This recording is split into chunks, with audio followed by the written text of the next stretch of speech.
Hello, I'd like to welcome you to the Save Our New Canaan 1913 Library video series. And today we're going to be talking with Carl Rothbart about the 1913 library. Good morning, Carl. Good morning, Kim.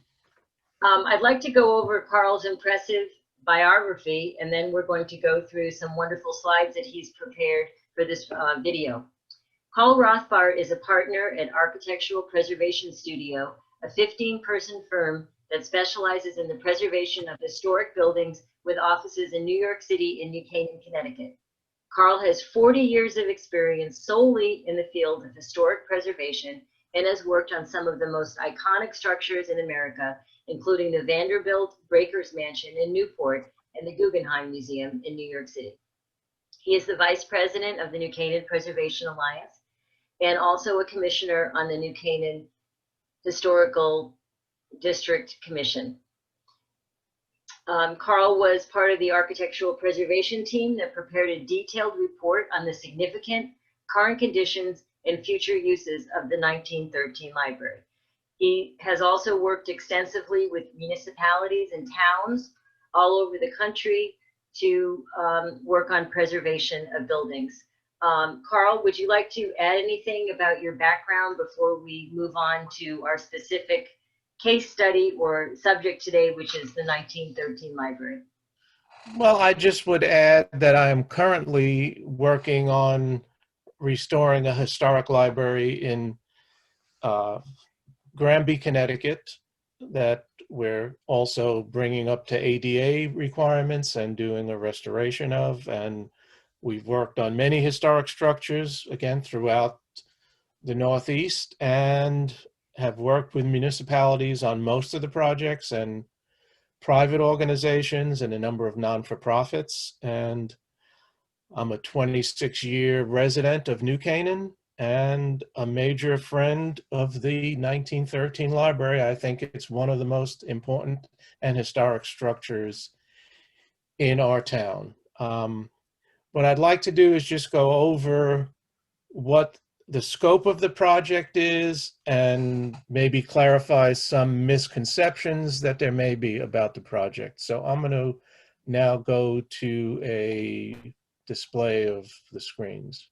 Great. I just want to say while Carl's doing that, that we are honored to have you as part of our architectural team and so happy that you are supporting friends and that we have your expertise to bring this project to fruition. And as you all may know, the Friends of 1913 Library are advocating to save the building in place where it stands and rehabilitate it to become a standalone structure that could be used. We've mentioned we're going to have another video that talks about our feasibility study, but it has many different uses as identified by our consultant from Kirk and Company. So I think it's really important that everyone understand exactly what we're talking about when we discuss the 1913 building, and Carl is going to bring us up to speed on that and make sure that we're all clear and clear up any misconceptions of when we talk about saving the building, what exactly are we talking about? Carl? Okay, thank you.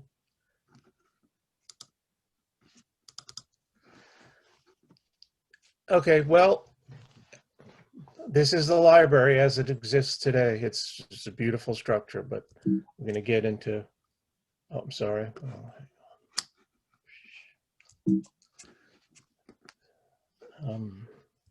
So we're facing, yeah, go ahead. Yeah. Okay, so just so everyone understands, this is a aerial sort of plan view of the library structure as it exists today. And the focus of our project is the 1913 library, which also includes a small 1936 edition.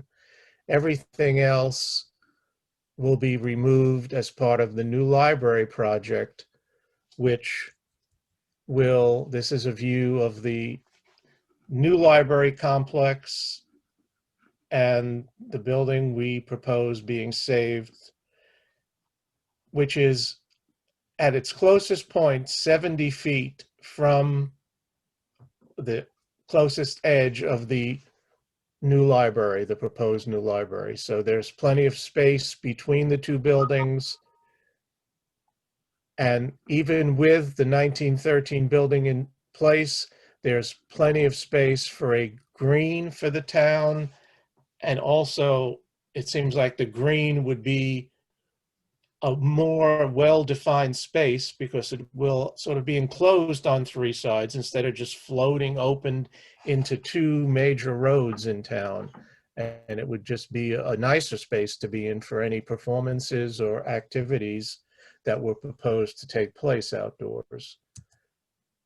This is just a three-dimensional view of what the new library would be with keeping the 1913 building, and it shows there's still a lot of green space even in front of the building and between the buildings. And, you know, the world is made up of historic structures and new structures both coexisting in the same area, and this seems like a perfect example of how that could work. Okay, so just a bit of history. The original 1913 library consists of two masses. The front facade that you see currently from the street, as well as the north and south, and an addition in the back that was set back from the front facade slightly on both sides. The south facade of the library, which currently connects to the more recent addition on the right, and an example on the left is what it looked like before the addition was built, is still intact.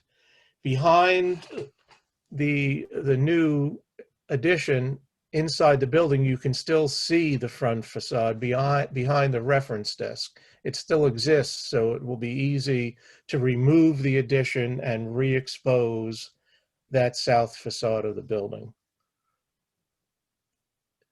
So this on the left is a historic view of the 1936 edition, and on the right is the way it looks today. So that hasn't changed from 1936, and that's what we're proposing to keep as part of the overall historic structure. And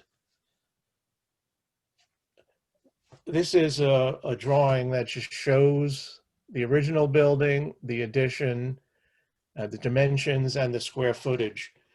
I know there's been a number of discussions about what the actual square footage is. We went out and measured the building, measured all the elevations, and as we had said earlier, the square footage for the addition and the 1913 building is a plus or minus 3,600 square feet. That's all on one level. We have not included any of the square footage of the basement area that exists under the forward portion of the 1913 building. Yeah, I'd just like to interject for a second, Carl. Thank you so much for showing that aerial view of the square footage. So we have received some information that people think the building is maybe 600 square feet. We heard another figure that it was 1,300 square feet. But we defer to you as the professional and the fact that you've actually gone out there and measured it, that it is in fact approximately 3,600 square feet. So this is very important for our feasibility study.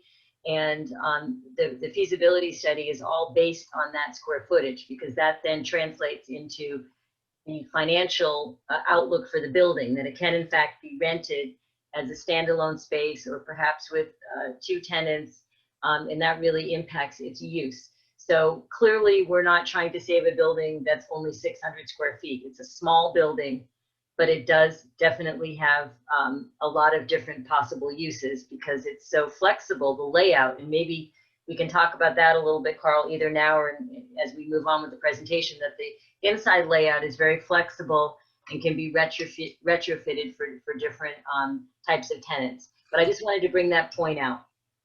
Yeah, and just to expand on that, the town assessor's office, which has, you know, basic plans and square footage of all the tax-paying structures in town, also shows these two masses at approximately 3,600 square feet. So we're in agreement with what the tax assessor shows, and by going out and field measuring, we have confirmed these dimensions. Terrific.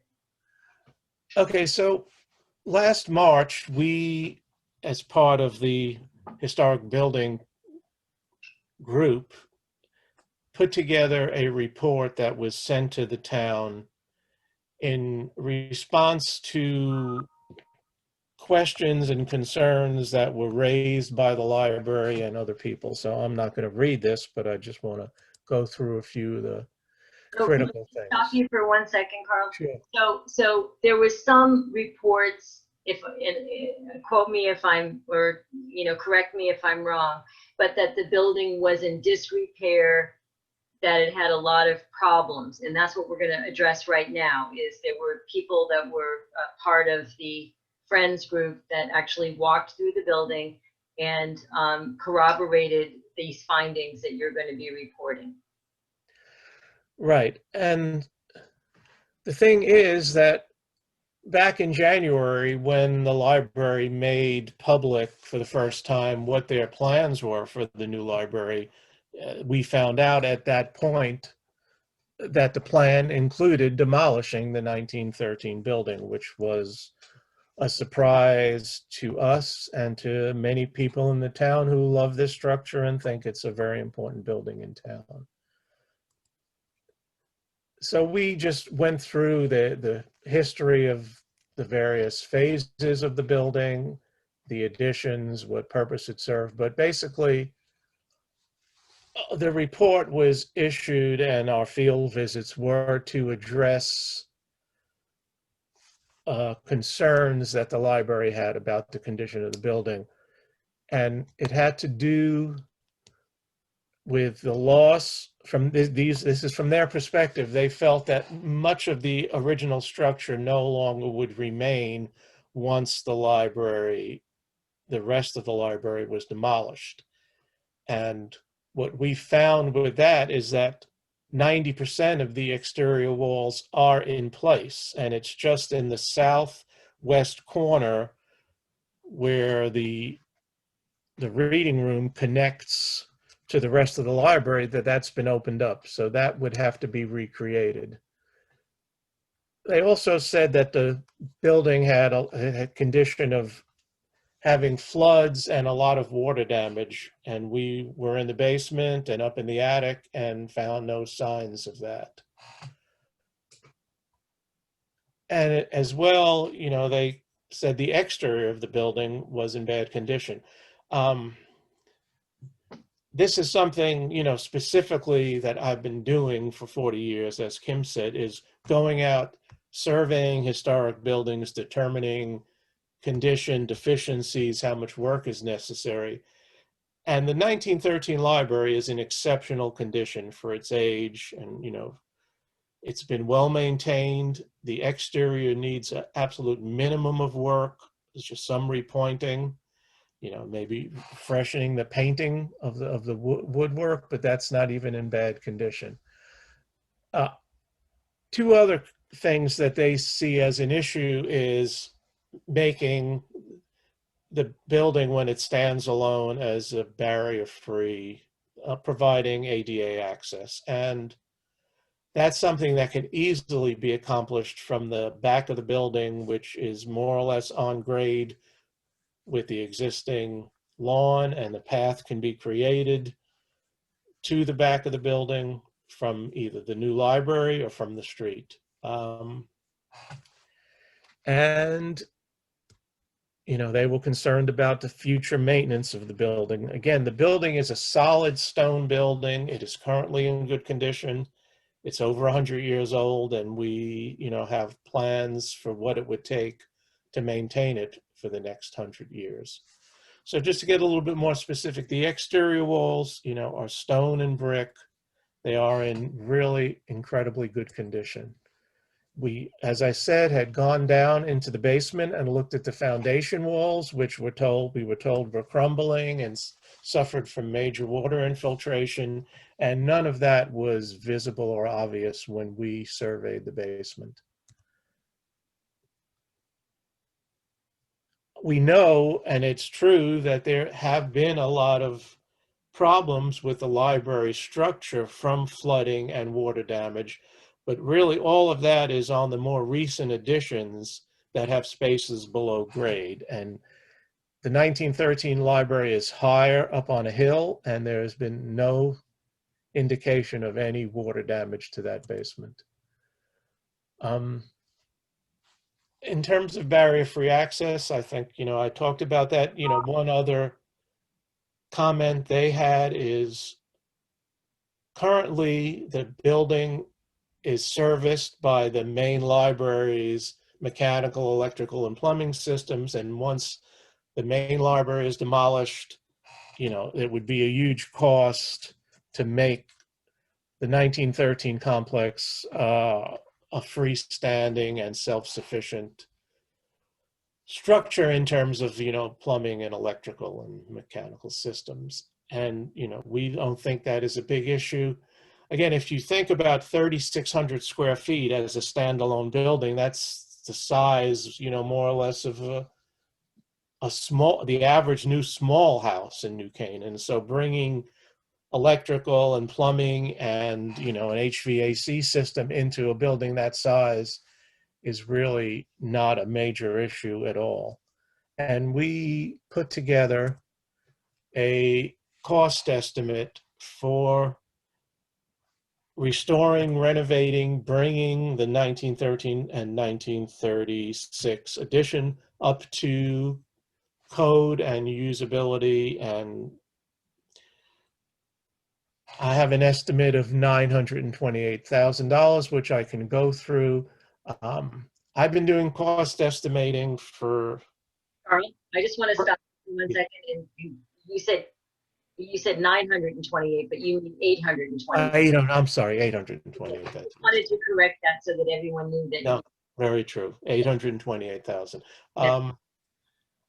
I've been doing cost estimating for even before I was professionally involved. My father had a construction company, and even as a kid, I would go out with him to sites and help him, survey things and come up with quantities. So I'm very good at cost estimating, and my projects usually come in less than 5% from what I estimate. And, I've worked on projects from the small size, probably $500,000 projects to $15 million projects where I've done the estimating.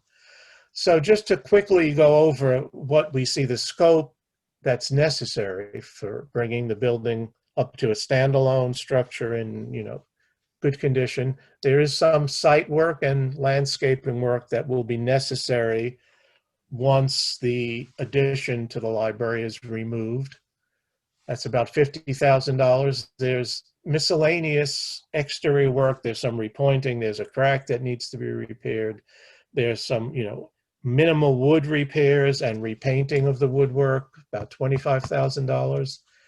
And then, the big item is finishing off that southwest corner of the building where we're removing its connection to the existing library.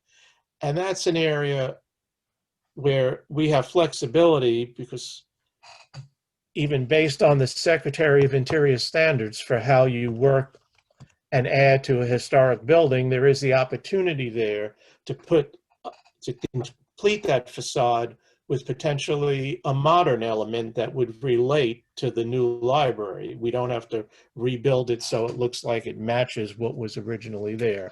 But that's the majority of the cost for this project, is about $400,000. We also want to put in an ADA toilet room, about $30,000. And then there's the MEP upgrades, which is, the mechanical systems, plumbing, electrical, air conditioning, $110,000. Some miscellaneous repairs to the interior finishes. Again, this estimate will create a clean interior space with all the walls, ceilings, floors refinished, but this does not include a fit out because that's going to be based on what the use of the building is. And then we had, $25,000 for providing ADA access to the back of the building. So I've also included, 10% for general conditions, which would go along with that work, and a contingency of another 10% just for some unknowns. So that brings us to the $828,000. So I think, that's it for going over the scope of the work and, the way we see the library and what we think is necessary to bring it up to current standards. Yeah, that's great. That's a very comprehensive view, and I think that really highlights for people what we mean when we talk about keeping the 1913 library. It does include that small addition in the back that's currently the gallery. It includes the salon room. It includes areas that we walk in off the street and the circulation area. So I just wanted to ask you, Carl, is there anything else that you think we need to know about the building, or any other misconceptions that you've heard about the building? I think you've comprehensively reviewed, there is no water damage in the basement. The building's in great condition. You nicely gave us an aerial view of how there's a lot of green space that will continue to exist if the 1913 library remains where it is. It has a flexible layout that could be retrofitted easily, and that this is all done for a very affordable cost. And, talking about the building square footage being similar to the size of a small New Canaan home, I think shows very clearly that this is, we're not recreating the wheel here by putting in new mechanicals when you renovate a house and you put in, all those new systems. It's not a large building. And like I said, it's for a very affordable price. And one of the things that we've been told publicly by the New Canaan Library is it's going to cost $2.5 million to demolish the entire library complex, including the building we're talking about, in regrade, softscape, hardscape, that whole area. So keeping the building and rehabbing it is much more affordable than creating a lawn that's unanchored on the corners, right in the middle of one of our busiest intersections in town. Is there anything else that you'd like to add? No, I just would like to reinforce the fact that this building is really one of the main landmarks in New Canaan in terms of its historic character, its importance, its sense of place. It really defines a very important corner of New Canaan. And, to remove it, to have a green space that's just floating out in the open, really is not the solution. And I think the more people that find out about the potential of losing this building, the more support we're getting, because it really would be a major loss for New Canaan, and an unnecessary loss, because again, the new building is 70 feet away from this building. It's not like the new building is sitting over where this building and it needs to be demolished to build the new library. It's a totally independent structure and can remain that way for another 100 years. Yeah, that's a really important point. I was speaking to someone yesterday, and they didn't realize that the new proposed library has nothing to do with the space that 1913 sits on. As you said, they're going to be 70 feet apart. So there's nothing that would interfere with the New Canaan Library plans if this building, this landmark, was allowed to continue to exist. They're on completely different parts of this large block that exists. And, as you said, it enhances, our community. And we've had an outpouring of support of people who are starting to learn that, in fact, this library is scheduled for demolition within 2 years. And that's why we're doing everything we can to educate people about what we found and our feasibility study, our condition report.